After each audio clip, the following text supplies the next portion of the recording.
Ce Robert, laisse-nous parler un peu du profil I. Le profil I, d'abord, on peut voir comment ça vient dans la petite enfance. Le petit enfant, bébé, et puis le petit enfant qui est jusqu'à, disons, grosso modo 1 an et demi, dont le besoin essentiel, c'était des besoins d'affection, parce que c'est ça qui lui donnait l'impression de sécurité par rapport à tous les dangers environnementaux. Et en fait, lorsque l'enfant, comme ça, a un besoin d'affection qui est satisfait de manière très satisfaisante, de bonne manière, en fait, s'achemine vers plus d'autonomie plus facilement. Et par contre, si, par exemple, un enfant manque d'affection, ou s'il a une affection, un trop d'affection en face qui lui est donné, notamment une affection inquiète qui le surprotège, tout ça va le garder inquiet. Et donc, son cheminement vers l'autonomie va être moins rapide que pour celui qui reçoit l'affection de bonne qualité.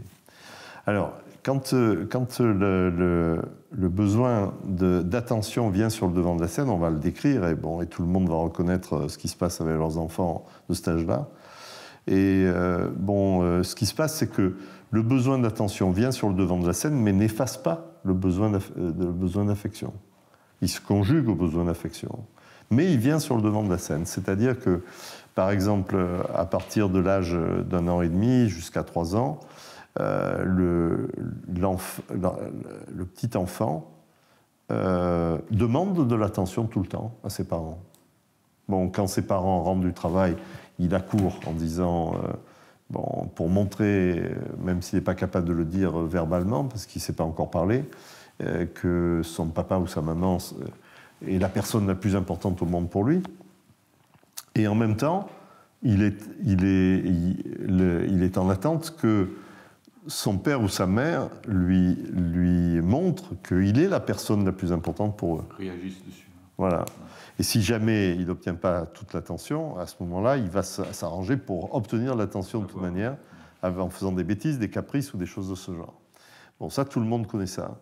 Il y a d'autre part, par exemple, on peut mettre l'accent sur certains points, des points qu'on va retrouver, toutes choses étant différentes par ailleurs, chez les adultes qui ont leur dominante en langage de vie, c'est-à-dire le fait de mettre en place des stratagèmes pour obtenir de l'attention et la présence, et donc se sentir important par là même.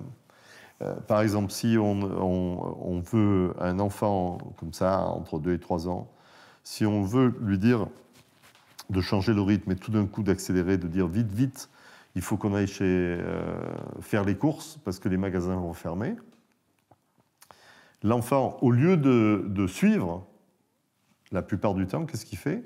Il va ralentir. Au lieu d'accélérer, il va ralentir.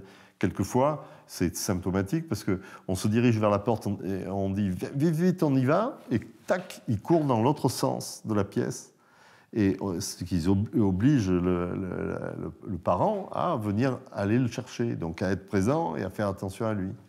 Ou alors il se met sur le sol et le sol devient passionnant pour lui. Et il n'y a plus que ça qui l'occupe. Comme si ce que disait le parent n'avait aucune importance. Donc tout ça, c'est des manières d'obtenir l'attention et la présence. Et l'enfant fait des choses comme ça. Il y a d'autres facteurs qu'on pourra retrouver, encore une fois, sous des formes différentes chez les adultes, mais le fait que, par exemple, l'enfant soit soumis à des frustrations importantes à cet âge-là. C'est-à-dire que il sent qu'il a gagné en autonomie et il voudrait être complètement autonome. Et il voudrait faire des choses qu'il n'est pas capable de faire. Et ça le frustre. Souvent, ça le met en colère, ça le rend triste à la fois. Donc, il peut se mettre à pleurer pour ça ou ça. Ou alors, il veut faire quelque chose à un moment donné où ça n'est pas approprié et il rencontre un refus de la part de ses parents, par exemple, de sa mère. Et à ce moment-là, il est frustré et il se met en colère et il pleure et il crie à la fois. Et c'est assez intéressant de voir ces périodes de frustration, c'est-à-dire que c'est comme s'il n'était pas libre de faire ce qu'il voulait faire. hein, ce qu'on va trouver chez les adultes, qui va être très important chez les adultes. Et en même temps, ce qui est intéressant aussi, c'est comment on arrive à faire sortir un enfant de sa crise de pleurs bon, qui peut être très forte et tout ça. On sait que le meilleur... c'est distraire. Hein. C'est le distraire. C'est le distraire. C'est d'attirer son attention à nouveau sur autre chose, et souvent par le jeu. Donc la distraction, le jeu, l'humour, la complicité vont être résolutoires avec un enfant qui est très frustré. On va retrouver les mêmes choses chez les adultes. Alors c'est intéressant de voir chez les adultes comment ça se passe. Bon, si on reste en survie, par exemple, hein, bon, je donnais des éléments avec les enfants. J'emploie pas trop le terme de survie parce que c'est vraiment prématuré de dire ça, mais avec les adultes, des comportements problématiques qui sont en survie. Mettons, si on a 4-5 personnes qui ont un travail en commun à faire ensemble et qui se réunissent pour travailler, et mettons, ils ont un temps très limité pour faire ça, et mettons, c'est Siri qui se met en marche, là. Et il a entendu quelque chose, il se met en marche. Bon, et bon, ils ont une décision à prendre, ou une solution à trouver, un problème donné et tout, la chose peut se passer comme ça. Ils se mettent ensemble, ils travaillent, ils analysent le problème, et ils voient la solution ou la décision qu'ils peuvent prendre. Et mettons qu'ils aient prévu 1 heure ou 1 heure et demie, par exemple. Voilà, on est à la fin, 1h25. Et à ce moment-là, l'un des membres du groupe dit « En fait, je pense qu'on n'a pas fait les bonnes hypothèses au départ. » Ou un truc une transaction qui vient complètement mettre en doute, mettre en question ce qui a été fait. Tout le monde comprend que, la réunion ne va pas durer 1h30, mais bien plus, ou qu'il va falloir en reprogrammer une autre. Tout le monde comprend qu'il n'est pas d'accord, mais il n'a pas dit. Donc tout le monde est un peu irrité par ça. Et en même temps, tout le monde fait attention à la personne. Il a l'attention complète du groupe. Bon, ça, on voit que dans les mécanismes de survie, il va être capable d'obtenir ça tout le temps. Moi, j'appelle ça un meeting terroriste. Meeting terroriste, voilà. Oui, c'est vrai. Tu as écrit un bouquin là-dessus, non? C'est ça, oui. Oui, c'est exactement ça. Alors, on voit que, en fait, sa dynamique principale, à quelqu'un qui a dominante I, a besoin d'attention, qui a les besoins d'attention, en fait, sa dynamique principale, c'est de se sentir important pour l'autre. Pas important dans l'absolu, mais important pour l'autre. Et donc, l'autre, je veux dire, soit fasse attention à lui, soit présent pour lui, l'écoute lui. Hein, en fait, c'est le stage de découverte. Ce stade de découverte pour l'enfance, d'exploration, de découverte, oui. Et de découvrir aussi ses limites, non? Alors oui, mais les limites, à cet âge-là, l'enfant un peu joue avec les limites. Il joue avec les limites, c'est-à-dire que ça tourne au conflit, et la résolution du conflit se fait dans le rire et dans l'humour, c'est-à-dire dans le jeu. C'est un peu, il dit non pour dire oui, par exemple, et des choses comme ça. Hein, c'est l'âge où, en fait, quand on veut aller vite et faire manger l'enfant, il refuse de manger, et puis on fait le petit avion qui vole, et hop, il ouvre la bouche et il mange. C'est-à-dire que les choses se résolvent par le jeu. Non, c'est le jeu. C'est la découverte, c'est l'exploration. Voilà, et c'est souvent un non pour dire oui, c'est-à-dire qu'il faut mériter le oui. Hein, et donc mériter, c'est faire attention à l'enfant, etc., etc. Bon, ça c'est chez l'enfant. Alors chez l'adulte, il va se passer les mêmes choses, c'est-à-dire que très souvent, c'est toujours la découverte ça peut être en question. Ça donne des personnes qui sont très très curieuses, très ouvertes vers l'extérieur. Mais si ça c'est une qualité, si on reste avec les défauts et les comportements en survie, par exemple, le fait d'être intéressé par plein de choses, d'être curieux de plein de choses, fait que très souvent, en survie, qu'est-ce qui se passe? Ces personnes ne sont plus capables de distinguer qu'est-ce qui est important et qu'est-ce qui est accessoire. Il n'y a pas de priorité. Et donc, ça bouscule leur temps ça bouscule leur planning, parce que très souvent, leur planning, ils n'en ont pas, ou ils volent en éclats. Parce que le truc le plus important ne vient pas forcément en numéro 1. Ou alors, on le retarde. Et en faisant d'autres activités, comme si les autres activités était plus importante que l'activité en fait urgente. Et c'est souvent, les personnes à dominante I font monter le niveau de pression à l'intérieur d'eux-mêmes en se mettant de plus en plus en retard. C'est une façon d'expliquer la procrastination, en fait. C'est ça. C'est ce qui fait... la procrastination, ça fait monter la pression, ça donne l'impression de liberté, et ça stimule en même temps pour ensuite se accélérer à un moment donné. Ouais. Bon, donc il pratique ça avec assiduité, hein, il le pratique tous les jours, je crois. Hein. Alors, et comme ça, il se retarde. C'est à faire quelque chose. Et en fait, qu'est-ce qui arrive? Ils font les choses au dernier moment. Soit en trouvant une solution pour se dépatouiller, pour se débrouiller, comme ça, au dernier moment. Solution qui vaut ce qu'elle vaut, mais qui leur permet de se tirer d'affaire. Soit, qu'est-ce qu'ils font? Eh bien, ils vont faire du surtravail en se couchant très tard, en se levant très tôt, pour finir leur travail à la dernière minute. Et souvent, un travail à la dernière minute, c'est un travail qui, quelquefois, n'est pas complètement terminé, n'est pas parfait du tout. Un beau TEDx sur la procrastination. C'est vrai? Oui. Ouais. Bon, c'est bien. Ça serait intéressant, je le vois. Bon, voilà. Et ils pratiquent ça. Alors, ils ne font pas que ça en survie. En survie, il y a d'autres éléments caractéristiques. C'est que, en fait... Leur centre d'attraction aussi et leur manière de gérer leur sujet se marquent aussi normalement quand on voit leur table de travail. C'est-à-dire que très souvent leur table de travail est extrêmement désordonnée. Multitasking. Oui, alors c'est comme s'ils étaient multitasking, oui, exactement. Mais en fait, ce qu'on voit, c'est qu'on voit un désordre. Hein. On voit un désordre avec des piles de documents les uns sur les autres qui ne sont pas bien alignés. On voit des pages qui sont en travers. Et on se demande pourquoi les pages sont en travers. La table d'un professeur, en fait. La table d'un professeur, exactement.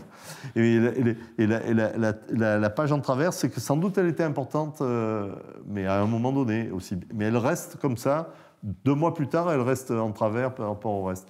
Et on pourrait se demander pourquoi ces personnes ne rangent pas leurs affaires. Parce que très souvent, elles ne rangent pas leurs affaires. Et donc, on pourrait se demander pourquoi. En fait, elles ont eu l'expérience de ranger. Si elles rangent tel papier dans un dossier, le dossier dans un classeur, le classeur dans une boîte, la boîte sur une étagère, c'est fini, c'est mort. Jamais plus ils le retrouvent. Ils n'arrivent plus à retrouver la logique de classification qui les ont fait mettre le dossier dans ce classeur dans cette boîte et sur cette étagère-là. Bon, donc, ils ont l'expérience de, s'ils mettent de l'ordre, de perdre leurs documents, de tuer les documents, ou de ne les retrouver qu'ensuite à une autre occasion, mais qui n'était pas de les chercher eux, mais ils les retrouvent comme ça. Bon, alors qu'est-ce qu'ils font? Ils les laissent là. Au moins, ils sont vivants. Alors, c'est en désordre. Souvent, ils perdent un temps fou pour les retrouver, hein, parce qu'ils disent toujours qu'ils se retrouvent dans leur désordre, mais en fait, c'est pas vrai. Ils cherchent. Au point de vue relationnel pour un adulte qui est en survie, qu'est-ce que tu observes? Alors, en survie, il y a ça, le fait qu'ils, chez eux, ils diffèrent et ils se mettent dans l'embarras à force de procrastiner. L'autre truc, c'est qu'ils complexifient les choses. Leur manière de résoudre les problèmes, en général, ou leur manière de ne pas résoudre les problèmes, c'est de les complexifier à l'excès, ou d'imaginer plusieurs solutions à la fois. D'une certaine façon, il y a une tendance de vouloir que le problème reste. C'est-à-dire qu'ils... Oui, c'est ça, et ça donne de la stimulation. Le problème stimule, donc une fois qu'il ne serait plus là, la stimulation ne serait plus là. Voilà, c'est ça. Et plus on retarde, plus la stimulation est forte. Parce que la pression augmente. Et donc, ce sont des personnes qui souvent vivent sous pression. Quand elles sont en survie, elles vivent sous pression. Parce qu'il y a la pression d'être en retard, d'avoir différé des choses, de ne pas les avoir traitées, d'accumuler plein de choses sans ordre de priorité. Et donc, c'est comme si la pression était tout le temps considérable, quoi. Et donc, ça les met sous pression. Bon. Mais ils en ont besoin. Alors, ils en ont besoin, oui, mais ils perdent leurs moyens aussi, parce que là-dedans, parce qu'ils ne vont pas faire... Alors, ils ont des mécanismes très spectaculaires, quelquefois, justement, dans leur manière de ne pas résoudre les problèmes, d'imaginer plusieurs solutions et de ne pas trancher, et de mener les solutions, de les faire avancer un tout petit peu au fil du temps, en parallèle, comme si ils voulaient préserver leur liberté de choix jusqu'au bout. Et en fait, jusqu'au bout, en fait, souvent, c'est trop tard pour bien faire. Donc, qu'est-ce qu'ils font? Ils se débrouillent. Ils se débrouillent. En fait, c'est un système de débrouille permanent. Et il y a une tendance de commencer, de ne pas terminer. Ils commencent, ils terminent pas. Même les dossiers sur lesquels ils se mettent en retard, très souvent, ils les commencent, ils voient à peu près ce qu'ils vont faire, ça suffit, ils referment. Parce qu'ils ont eu ce qu'ils voulaient, l'attention. Oui, ou la stimulation. Et puis après, le fait de faire est pas très intéressant. C'est le nouveau qui compte. Voilà, et souvent. Donc ils se surchargent, ils en prennent des choses à nouveau, ils se surchargent. Donc si on voit ça, la curiosité est importante, le nouveau est important, le nouveau stimule, donc ils sont toujours à la recherche du nouveau. Oui, mais seulement ils en prennent trop. Et comme ils n'achèvent pas, ils ont des pressions multiples et variées. Bon, ça, c'est ce qui se passe. Et ils se mettent en sur-régime. Donc, ils sont souvent en sur-régime. Et en train de ne pas savoir comment statuer. Donc, ils sont souvent amenés à digresser, en fait, à partir un peu dans tous les sens. C'est ce qui se passe. Alors, ils ne se facilitent jamais les choses. En fait, ils sont tout le temps dans l'effort. Parce que très souvent, si jamais on leur présente quelque chose, en fait, au lieu d'essayer de voir ce qu'il y a de bon dans ce qui leur est présenté et comment ça peut être simplement tenir la route, ils vont partir dans la critique. Et ils vont partir dans la contradiction. Et donc, le rapport est aussi difficile. Parce que le rapport est fait de... finalement, je viens critiquer ce que tu as dit, Alors, c'est leur manière de s'intéresser parce qu'ils ont besoin du doute et de la remise en question pour s'intéresser, mais c'est la manière d'attirer l'attention aussi de l'autre, par la contradiction et par la critique. Quels sont d'après toi des jobs où, disons, un profil I se sent à l'aise? D'abord, ils sont à l'aise. Alors, il faut dire leur qualité. Leur qualité, c'est qu'ils sont... Comme ils refusent l'existant et qu'ils ont une pensée très associative, en fait, il leur vient des idées tout le temps. Donc, c'est des gens très créatifs. Et souvent, ils savent appliquer une idée qui vient d'un autre champ à leur champ, par exemple. Donc, ils sont très bons pour la créativité, pour avoir des idées, pour venir avec des nouvelles manières de voir. Et alors, ça s'applique dans toutes les professions créatives. C'est-à-dire les professions artistiques, les professions, à commencer par le design et l'architecture, jusqu'aux musiciens, aux peintres, aux designers, etc., etc. Comment tu le vois chez les ingénieurs?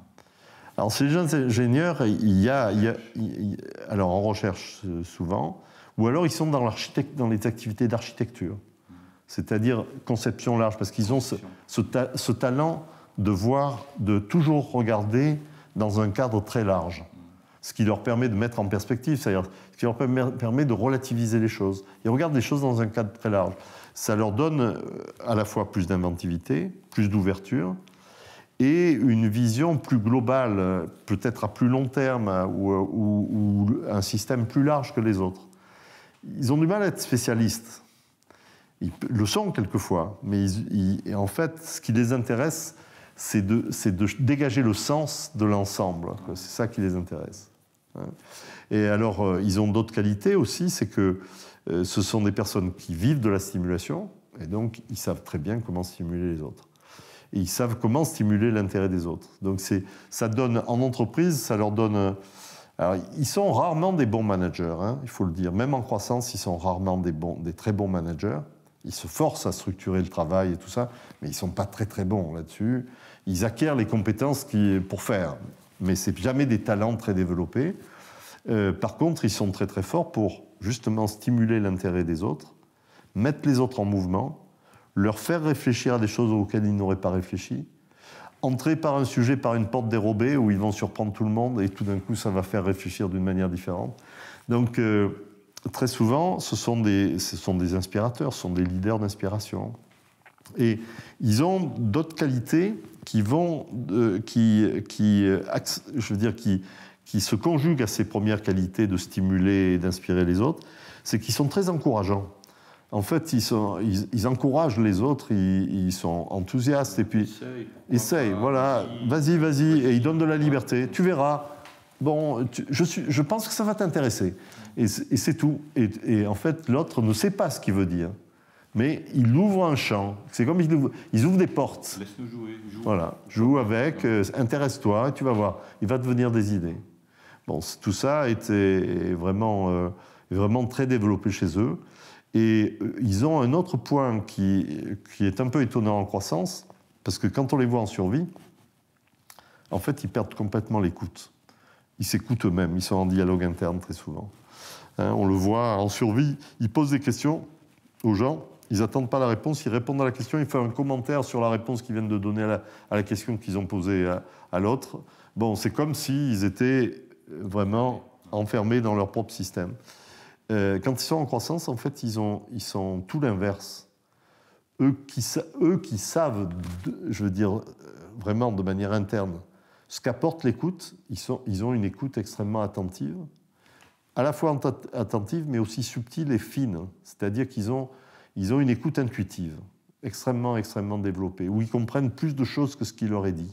Comme ils sont curieux de nature. Comme ils sont curieux, et puis qu'ils font les connexions. Ils font plein de connexions. Donc, ils ont une écoute extrêmement fine. Ils ne se limitent pas eux-mêmes en écoutant. Non. Et ils donnent vraiment l'impression à l'autre de l'écouter à 100%, quoi, hein, c'est ça. Parce que, en fait, ce qui leur plaît le plus, c'est ça. C'est les connexions duel, où ils donnent 100% de leur attention et l'autre leur donne 100% de l'attention. Hein, c'est là où ils sont à l'aise. D'ailleurs, dans le travail, ils aiment ça. Ils aiment travailler avec quelqu'un d'autre. Plus que travailler en groupe plus large, ou plus que travailler tout seul. Ils aiment travailler avec une autre personne. Ça, c'est toute leur qualité. Ça leur donne aussi, ça leur ouvre des professions bien particulières, qui sont toutes les professions de l'écoute. C'est psychanalyste, c'est psychologue, c'est coach, thérapeute, etc. Ou ceux qui mettent en valeur les autres, c'est-à-dire les impresarios, les agents de toutes sortes, comme ça, où ils excellent là-dedans. Dis-moi, si un profil I est en survie, qu'est-ce que tu lui suggères? Qu'est-ce qu'il devrait faire? Qu'est-ce que tu lui suggères? D'abord, il faut qu'il gère sa propre batterie. Et sa propre batterie, c'est quoi? C'est qu'il charge sa batterie. Comment il va charger sa batterie? Il faut qu'il ait des temps personnels de jeu. C'est-à-dire de jeu et de relaxation à la fois. Alors ça peut être le piano, ça peut être j'en sais rien, la méditation, la sophrologie, ça peut être faire la cuisine, ça peut être de jouer avec des choses ou avec des copains, être dans un groupe de musique ou des choses comme ça. Il lui faut des temps à lui où il peut perdre son temps. C'est-à-dire qu'il vit tout le temps sous la pression du temps. Donc il lui faut des temps d'arrêt du temps où c'est fini. Il oublie tout ça, il oublie la pression. Et ça lui permet de faire tomber la pression à l'intérieur de lui-même. Donc ça, il a besoin de ça. Il a besoin de ça. Après, d'autres éléments, c'est que, en fait, il a en général une très mauvaise gestion de la colère. La colère lui coûte beaucoup, parce que la colère, d'une certaine manière, il accumule la colère sans l'exprimer.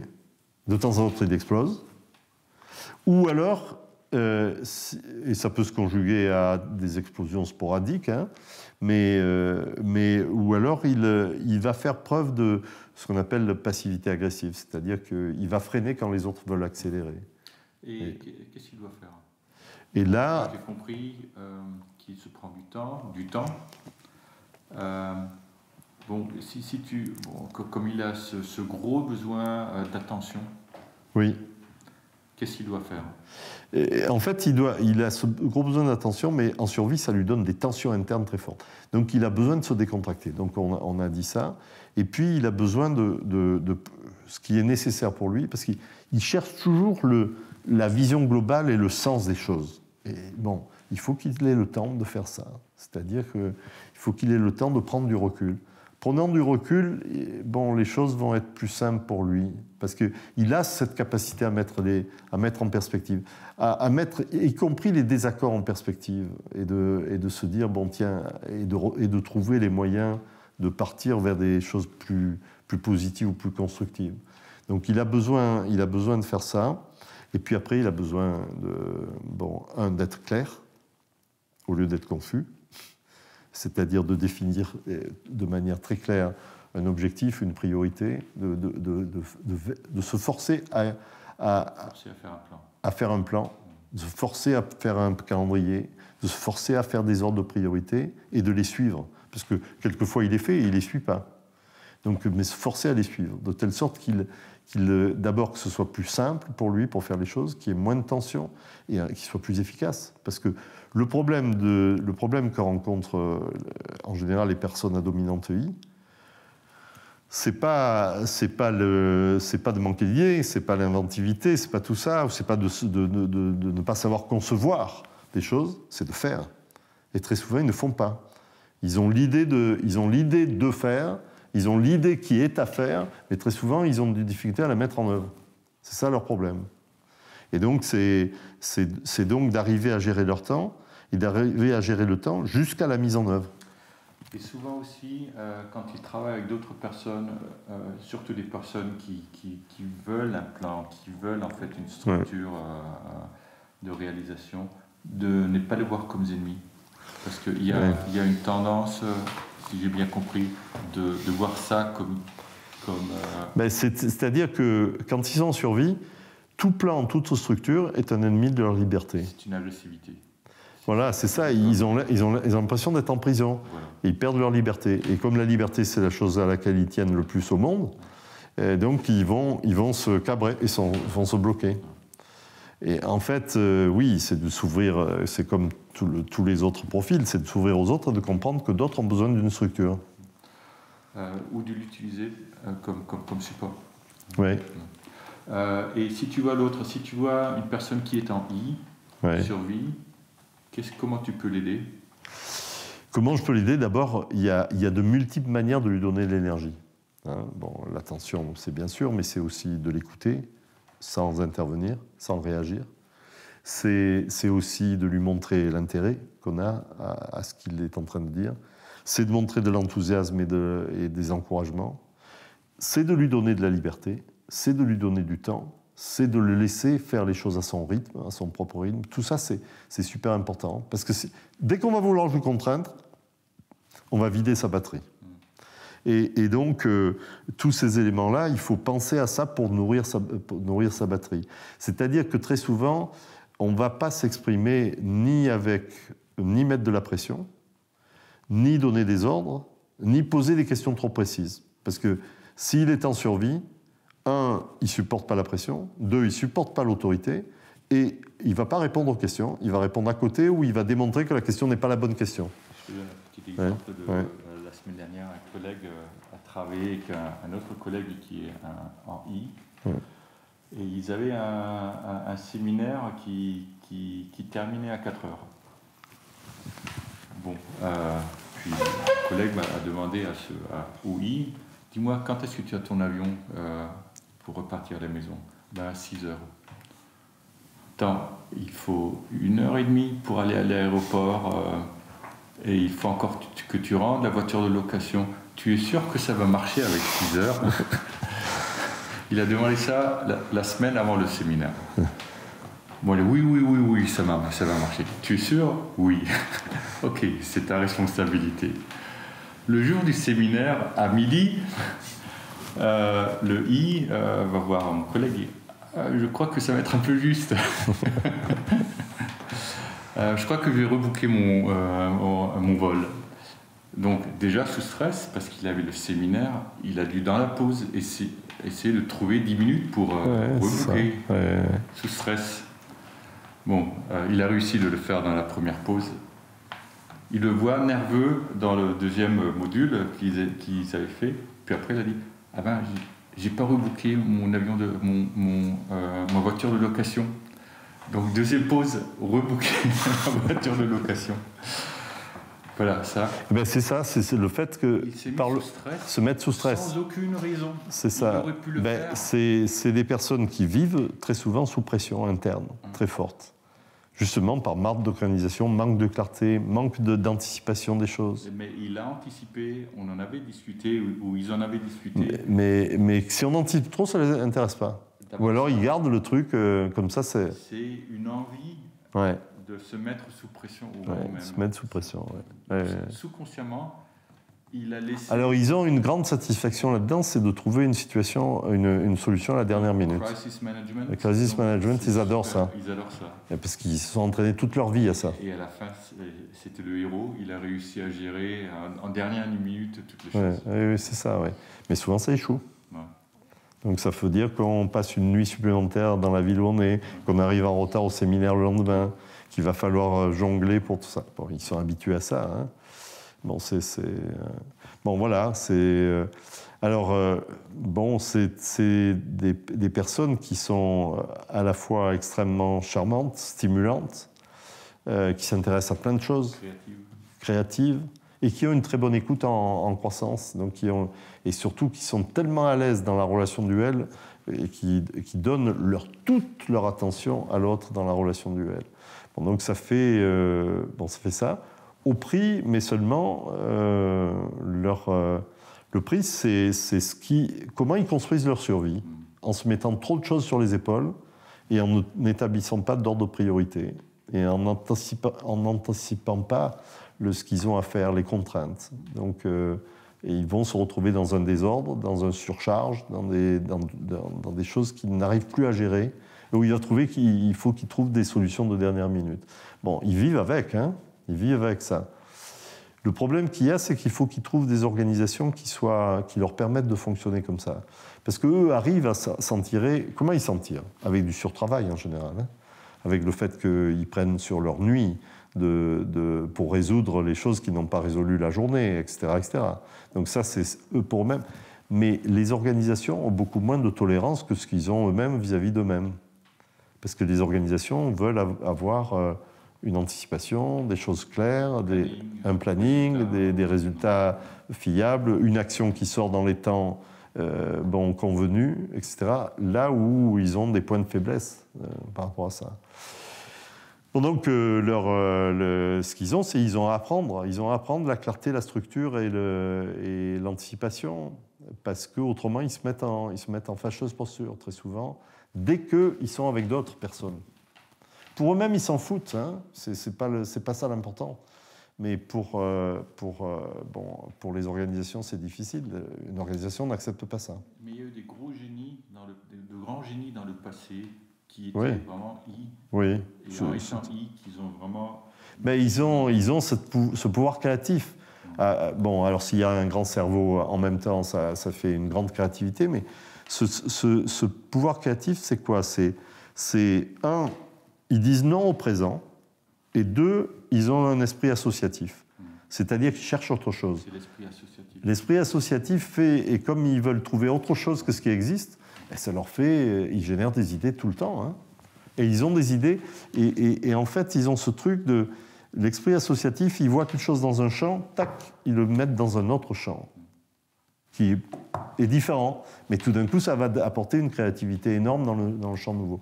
Donc ça, ils le font naturellement, ils le font sans effort, en quelque sorte. C'est le talent. C'est le talent qu'ils ont. C'est le talent. Oui, tout à fait. Voilà pour les gens en dominante I. Merci Robert. Merci.